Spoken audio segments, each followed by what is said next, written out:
आज की इस वीडियो में हम लोग सीखेंगे कि ट्रिग्नोमेट्री के जो रेशोज हैं sin a cos a tan a cosec a sec a और cot a, इसकी जो वैल्यू होती है 0 degree 30 degree 45 degree 60 degree 90 degree जो कॉमनली यूज होती हैं उसके लिए वैल्यू हम लोग कैसे निकालेंगे। तो ये बहुत आसान है, बने रहिए मेरे वीडियो के लास्ट तक और मैं आपको सिखाता हूँ। सबसे पहले हम लोग यहाँ मैं डिग्री यहाँ मेंशन कर देता हूँ। अब हमें लिखनी है काउंटिंग और सभी बच्चे काउंटिंग लिखना जानती हैं। 0 से लेकिन हमें काउंटिंग शुरू करनी है। 0 1 2 3 एंड 4।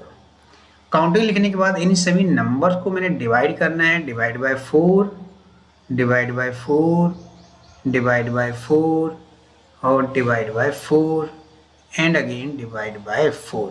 अब जो नंबर सॉल्व होते हैं मैंने सॉल्व कर लूँगा। जैसे 2/4 मेरे पास आ जाएगा कट के 1/2 और 3/4 का कुछ नहीं होने वाला है और ये आ जाएगा मेरे पास 1। अब आफ्टर दैट अब मैं इन सब के ऊपर लगा दूंगा अंडर रूट। तो ये लग गया मेरा अंडर रूट का निशान, मैं सबके ऊपर लगा दूंगा।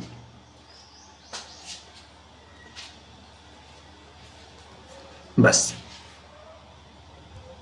अब 0/4 का वैल्यू 0 होता है और अंडर रूट 0 का वैल्यू भी हमारा क्या हो जाएगा, 0 हो जाएगा।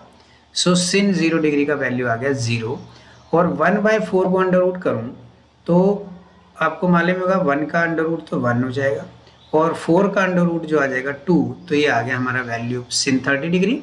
अब नाउ 1/2 अंडर रूट है, सो 1 का अंडर रूट तो 2 आ जाएगा और 2 का अंडर रूट अभी सॉल्व नहीं होने वाला है तो हम लोग जो है इसको अंडर रूट 2 ही लिख देंगे। ये वैल्यू आ गया 45 डिग्री का। और यहाँ पर अंडर रूट 3 तो अंडर रूट 3 ही रहने वाला है, लेकिन 4 का अंडर रूट जो है चेंज हो जाएगा और हम इसको कर देंगे 2 में चेंज।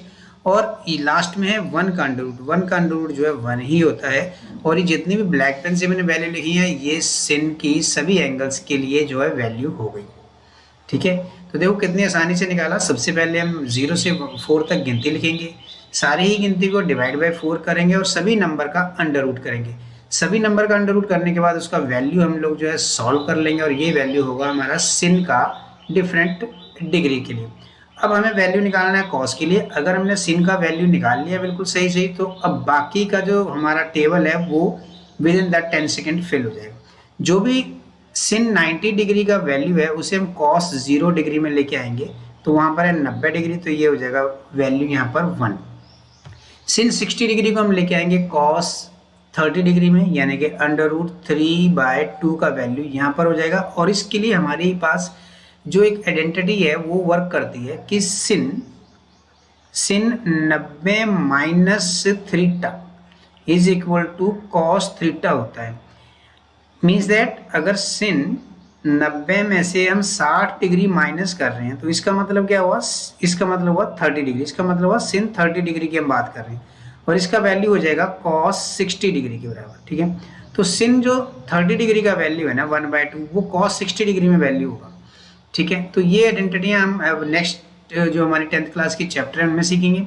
अभी फिलहाल हम इसको 90 डिग्री को लेके आते हैं 0 डिग्री पे, 60 डिग्री को लेके आएंगे हम 30 डिग्री पे, 45 डिग्री बिल्कुल इसके नीचे है तो 45 डिग्री बिल्कुल यही रहने वाला है। 30 डिग्री अब हमारा चल जाएगा 60 डिग्री की जगह, यानी कि 1/2 वैल्यू यहाँ हो जाएगा और 0 आ जाएगा हमारा 90 डिग्री की जगह।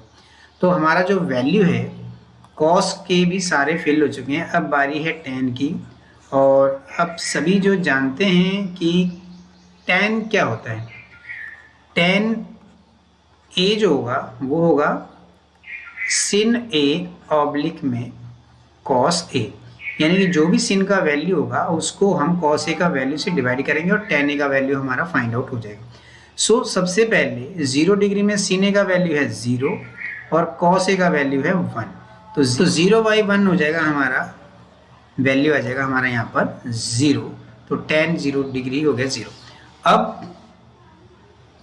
नेक्स्ट है sin 30 का वैल्यू है 1/2 और cos 30 का वैल्यू है अंडर रूट 3/2। ओके, जब दो फ्रैक्शंस होती हैं तो इसको सॉल्व करने के लिए पहली फ्रैक्शन और नीचे वाली फ्रैक्शंस को हम कर देते हैं उल्टा करके मल्टीप्लाई तो 2 से 2 कट जाएगा और हमारा जो वैल्यू आ जाएगा वो आ जाएगा 1/√3। ओके, 45 डिग्री के लिए 1/√2 और दूसरी को मैं कॉस की जो वैल्यू है उसको उल्टा करके मल्टीप्लाई कर दूंगा। √2 हमारा कैंसिल आउट हो जाएगा, हमारा वैल्यू आ जाएगा 1 और tan 45 डिग्री का वैल्यू आ गया 1। अब sin 60 डिग्री का वैल्यू है √3/2 और cos 60 डिग्री का वैल्यू 1/2 है, तो यानी 2/1 मल्टीप्लाई हो जाएगा, 2 से 2 हमारा कैंसिल आउट हो जाएगा और वैल्यू आ जाएगा हमारा √3। 90 डिग्री के लिए 90 डिग्री sin 90 डिग्री का वैल्यू 1 है और cos 90 डिग्री का वैल्यू 0 है, तो 1/0 यानी कि नॉट डिफाइन ही आ जाएगा, नॉट डिफाइन इसका वैल्यू आ जाएगा। नाउ tan 90 डिग्री तक का वैल्यू निकल गया और मैक्सिमम हमारा यही वैल्यू यूज होता है। अब हम cosec a का जो वैल्यू निकालेंगे तो cosec a की वैल्यू के लिए हमें करना है, हम अच्छे से जानते हैं cosec a क्या होता है। cosec a is equal to 1/sin होता है, ठीक है। यानी sin को उल्टा करना है, cosec का वैल्यू आ जाएगा। सबसे पहले sin का वैल्यू है यहाँ पे 0 और इसको उल्टा करेंगे तो हो जाएगा 1/0, यानी कि ये वैल्यू आ जाएगा not defined. Okay, now next जो वैल्यू है वो है 1/2 और इसका जो है हम रेसिप्रोकल निकालेंगे तो ये हो जाएगा 2। आफ्टर दैट 1/√2 है, इसका रेसिप्रोकल करेंगे तो ये बन जाएगा √2 और ये वैल्यू हो जाएगी, ठीक है, ये इसका वैल्यू हो गया। 60 डिग्री है √3/2, इसका रेसिप्रोकल करेंगे तो ये हो जाएगा 2√3 और 90 डिग्री 1 है, 1 का रेसिप्रोकल 1 ही होता है, तो 90 डिग्री का वैल्यू यहाँ पे 1 ही रहने वाला है। सेक थीटा जो है हमारा वो कॉस थीटा का अपोजिट होता है, तो जो कॉस थीटा की वैल्यू है उन सभी का रेसिप्रोकल निकालेंगे और सेक थीटा के लिए वैल्यू हो जाएगा। तो सबसे पहले 1/1 यानी कि 1 रहने वाली है इसकी वैल्यू, और दूसरे शब्दों में आप ऐसा भी कर सकते हैं कॉसेक ए का जो 90 डिग्री का वैल्यू है वो आपके सेक 30 डिग्री में आ जाएगा और कॉसेक 60 डिग्री का वैल्यू जो है आपकी सेक 30 डिग्री में आ जाएगा, या फिर आप कॉस ए का रेसिप्रोकल कर सकते हैं। अब है कॉस ए का वैल्यू √3/2 और इसका रेसिप्रोकल हो जाएगा हमारा 2/√3। नाउ 45 डिग्री का 1/√2 है और इसका जो रेसिप्रोकल हो जाएगा √2 हो जाएगा और यहाँ पर वैल्यू है 1/2 और इसका जो है रेसिप्रोकल हो जाएगा 2 और लास्ट में जो वैल्यू है 0, इसका रेसिप्रोकल हो जाएगा 1/0 यानी कि नॉट डिफाइन। यहाँ पे कुछ वैल्यू आपको मेरे फोटो के पीछे दिखाई नहीं दे रही होगी, लेकिन मैं बोल रहा हूँ, आई होप सो समझ में आ रहा होगा आपको। नाउ कॉट जो है tan का अपोजिट है, जो भी tan की वैल्यू है उनका हम रेसिप्रोकल निकालेंगे और कॉट की वैल्यू हमारी वैल्यू है 0 का जो रेसिप्रोकल होगा वो हो जाएगा 1/0 जो कि हो जाएगा नॉट डिफाइन।